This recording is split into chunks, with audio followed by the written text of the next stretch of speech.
नोएडा स्थित Marvel studio में 3 दिवसीय 10वें ग्लोबल लिटरेरी फेस्टिवल नोएडा 2024 के तीसरे दिन के दूसरे सत्र में 7वां अटल बिहारी वाजपेयी नेशनल अवार्ड सम्मान समारोह का आयोजन किया गया।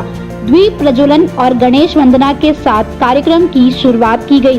कार्यक्रम में doctor Sandeep Marwah, festival president and chancellor, AAFT university of media and arts Shri Tirath Singh Rawat, former chief minister of Uttarakhand मौजूद रहे। कार्यक्रम में बुके भेंट कर अतिथिगण का स्वागत किया गया। Doctor Sandeep Marwah, festival president and chancellor, AAFT university of media and arts ने सभी लोगों का शुक्रिया किया और कहा, देश के जाने माने लोगों को उनके काम की वजह से अटल बिहारी वाजपेयी अवार्ड से सम्मानित किया जाएगा। यह अवार्ड आर्ट कल्चर को आगे बढ़ाने के लिए राष्ट्र में दिया जाता है। साथ ही Shri Tirath Singh Rawat, former chief minister of Uttarakhand ने कहा, कला और संस्कृति के क्षेत्र में बेहतरीन काम करने वाले लोगों को यह अवार्ड दिया जाता है। कार्यक्रम में AAFT school of journalism and mass communication students द्वारा न्यूज़लेटर का अतिथिगण द्वारा पोस्टर लॉन्च किया गया।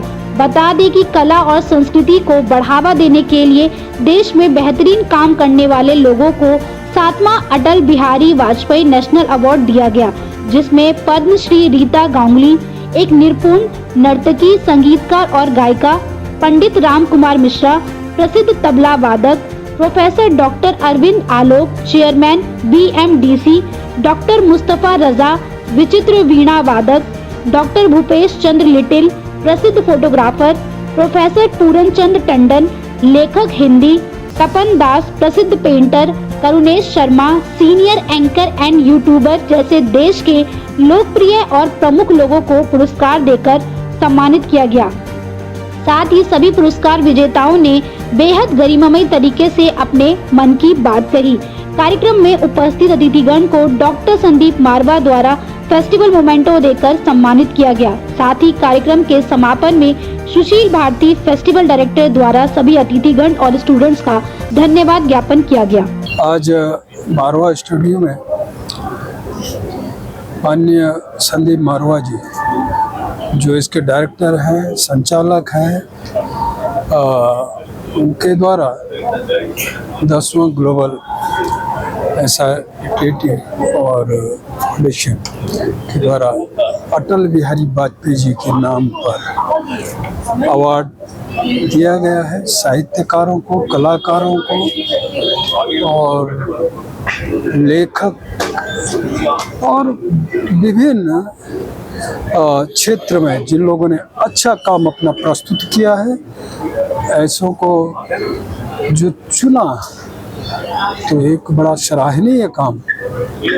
और दूसरा, जिस तरह ये कैंपस मारवा साहब ने तैयार करके विभिन्न क्षेत्रों में एक एक से विभूतियाँ भेजी है, फिल्म इंडस्ट्री में हो, साहित्य के क्षेत्र में हो, तो ये अपने आप में एक ऐतिहासिक, और इसको देखते हुए लगता है मारवा साहब जो यहाँ भारतीय संस्कृति को भी उजागर करते हुए और उसका प्रस्तुतिकरण, और इससे एक सब लोगों को सीख मिलता है। मुझे बड़ी खुशी है कि अभी हम लोगों ने इसी वक्त Atal Bihari Vajpayee national award for promotion of art and culture खत्म किया है। देश भर से 10 ऐसे लोगों को सम्मानित किया गया है जिन लोगों ने देश में आर्ट और कल्चर के प्रति जिनकी सिर्फ रुचि ही नहीं बल्कि एक उन्होंने ऐसा मकाम हासिल किया है जिसके लिए एशियन एकेडमी ऑफ आर्ट्स मजबूर हुआ है उनको ये राष्ट्रीय और अंतर्राष्ट्रीय अवार्ड देने के लिए। मुझे खुशी है कि हमारा एक संपर्क रहा है आदरणीय भूतपूर्व प्रधानमंत्री अटल बिहारी वाजपेयी जी के साथ। मैं तो उन्हें बचपन से देखता चला रहा हूँ। हमारी खान मार्केट की कॉन्स्टिट्यूंसी जो सेंट्रल दिल्ली पड़ती थी उसके वो मेंबर पार्लियामेंट थे और उन्हें मैं वहाँ पर अक्सर आता जाता देखा करता था। मैं उनसे प्रभावित हुआ और मुझे याद है बचपन में मेरे पिताजी ने मुझे एक पश्तो में एक फ्रेज दिया था ज़बान शिरी मुल्क गिरी, कि जिसकी ज़बान मीठी होती है वो देश का राजा भी हो सकता है। और मैंने बहुत खोजा तो मुझे अटल बिहारी वाजपेयी साहब उस पूरे एग्जाम्पल, उसके लिए पूरा एक एग्जाम्पल बन के सामने आए कि वो शख्स जो सिर्फ एक थैला लेकर पॉलिटिक्स में जिन्होंने एंटर किया और थैला लेके वो यहाँ से चले गए और उन्होंने 3 दफ़ा देश के प्रधानमंत्री बने, तो उनके पास था क्या? उनके पास थी एक खूबसूरत ज़बान। और वही चीज़ हम लोग यहाँ पर एक बार फिर से इस लिटरेचर फेस्टिवल के ज़रिए लोगों में दोहराना चाहते हैं कि अच्छी बोली, अच्छे वाक्या, अच्छे शब्द अगर इस्तेमाल किए जाएं, चाहे वो बोलने की बात है या लिखने की बात है, आप कामयाब हो सकते हैं और ऊंचाइयों को छू सकते हैं, ऐसा मेरा मानना है। बहुत इंटरेस्टिंग इवेंट था।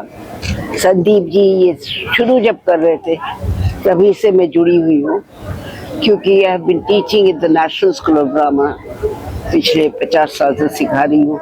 रिटायर होने के बाद भी फिर ज्वाइन करी हूँ, प्रोडक्शंस कर रही हूँ और संदीप जी को तब से जानती हूँ।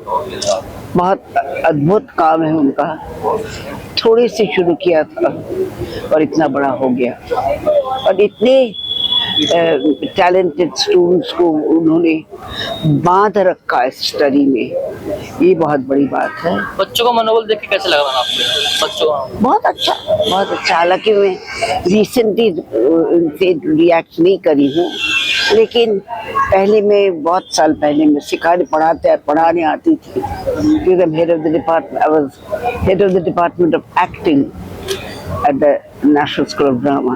क्या कुछ कहना चाहेंगे 10वें ग्लोबल लिटरेरी फेस्टिवल में अटल बिहारी वाजपेयी जी के नाम से अवार्ड दिए जा रहे हैं? सबसे पहले तो मैं इस बात के लिए बहुत बहुत शुक्रगुजार हूँ कि मुझे इस लायक समझा गया, और चूंकि अटल बिहारी वाजपेयी जी के नाम पर ये अवार्ड होता है और इसकी इम्पोर्टेंस बहुत ज़्यादा है, तो definitely it's a pleasure for me, it's an honour for मी।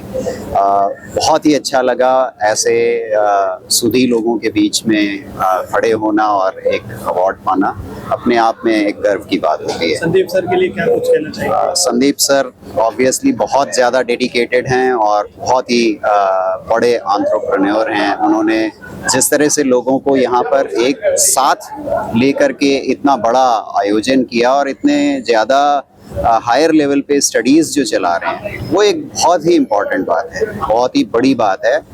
इसको शब्दों में कहना बहुत मुश्किल है। लिटरेरी फेस्टिवल में यहाँ मारवा स्टूडियोज में कैसा रहा? मुझे बहुत अच्छा लग रहा है। मैं यहाँ मारवा स्टूडियो में और भी पहले आ चुका हूँ मेरे पर्सनल इंटरव्यूज़ के लिए भी, और आज 7th अटल बिहारी वाजपेयी नेशनल अवार्ड हुआ और मुझे ये अवार्ड दिया गया।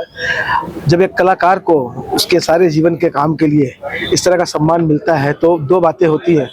एक तो लगता है कि हाँ, जिस रास्ते पे चल रहे हैं इतने सालों से वो सही है, और दूसरा ये हमें बहुत मनोबल मिलता है कि हम और आगे इस पे काम करते रहें। मैंने अभी अपने जीवन के 60 साल पूरे कर लिए, जिसमें से 50 वर्ष जाता है सिर्फ इस म्यूज़िक को। मैं तबला फील्ड से हूँ, बनारस घराने से हूँ, तो इस फील्ड को जाता है, तो वो 50 साल की जो हमारी मेहनत होती है उसके लिए अगर इस तरह के जो सम्मान और ऐसे जगह से सम्मान जहाँ पे भी लोग कला को और साहित्य को समझते हैं, ऐसे जगह से अगर ये सम्मान आता है तो उसकी खुशी और सभी सम्मानों से बहुत ज़्यादा होती है। बहुत खुशी है कि हमें ये सम्मान दिया गया, और भी आगे हम चाहेंगे कि और हम इसमें काम करते रहें, क्योंकि हमें बहुत प्रोत्साहन मिलता है ऐसे सम्मानों से। क्योंकि अब इतने 50 सालों की यात्रा के बाद हमें लगता है कि अब संगीत की थोड़ी समझ होने लगी है।